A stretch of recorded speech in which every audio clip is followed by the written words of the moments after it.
What are we doing here, hon? We're not panicking. That's for sure. That's for sure.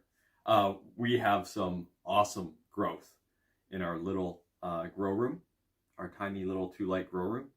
And yeah, just want to share with you guys what our thoughts are and maybe potentially get some help from you guys too.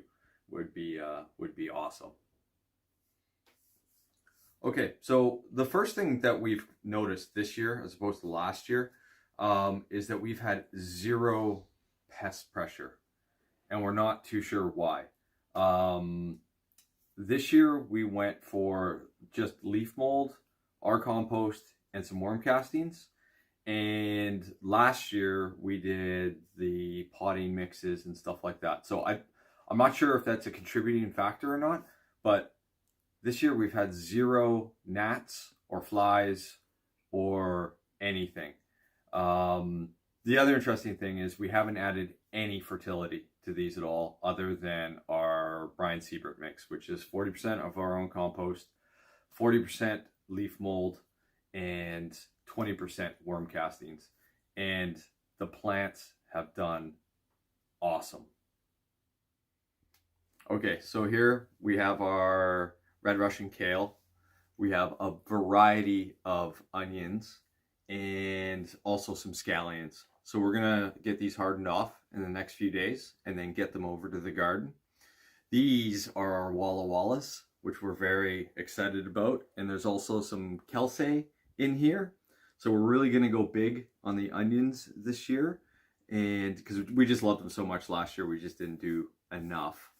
And then this is just kind of our flowers. So we have some zinnias, marigolds, scabiosa, and then some jumbo marigolds as well that we're really excited about. And they'll just get hardened off this week and then go over to Clive's. We're good. Okay, we're pretty stoked about this tray. This is our pepper and chili tray. Got the regular, jalapenos and fish peppers, some Cheyenne, but this is the first year that we're trying the Jay's Peach Ghost Scorpion Pepper. It's about 1 million on the Scoville. My nephews really like hot stuff. I like hot stuff. Apparently this is a great tasting hot pepper, or chili, sorry. So again, very small seed tray. We just use Brian Siebert's 40-40-20.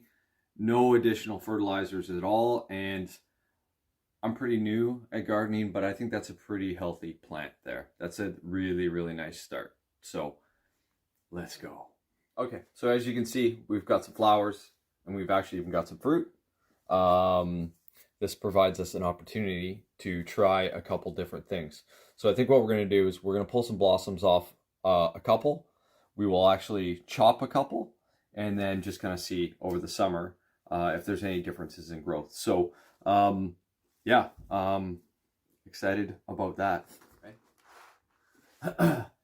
Okay, so I think we're on to our 5th or 6th generation of these F1s. Obviously it got a little out of hand. Life has gotten a little out of hand, but that's okay.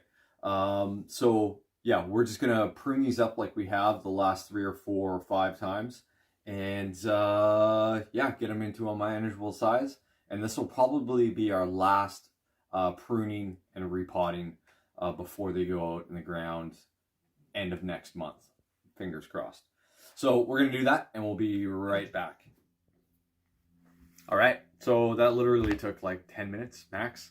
One of the cool things about doing this is that I'm getting more and more brutal doing this and it doesn't hurt nearly as bad.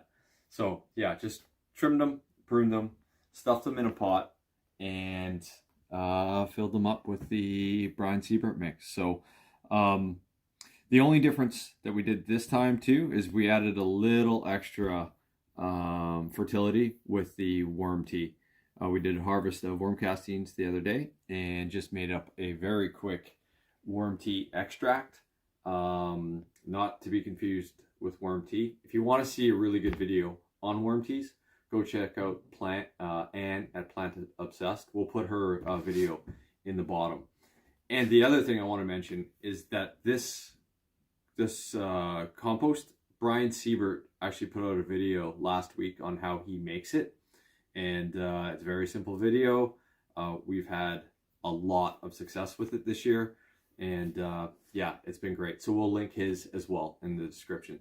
And lastly, I'd just like to ask if you guys have any comments on the fungus gnats. We watch a lot of videos, a lot of people, it's definitely a challenge for people, and we expected to have it this year, but we just haven't. So not sure if it's not using potting mixes. We have a new heat pump installed, maybe dryer in here.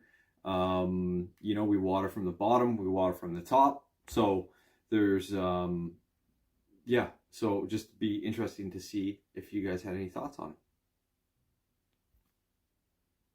I think that's us.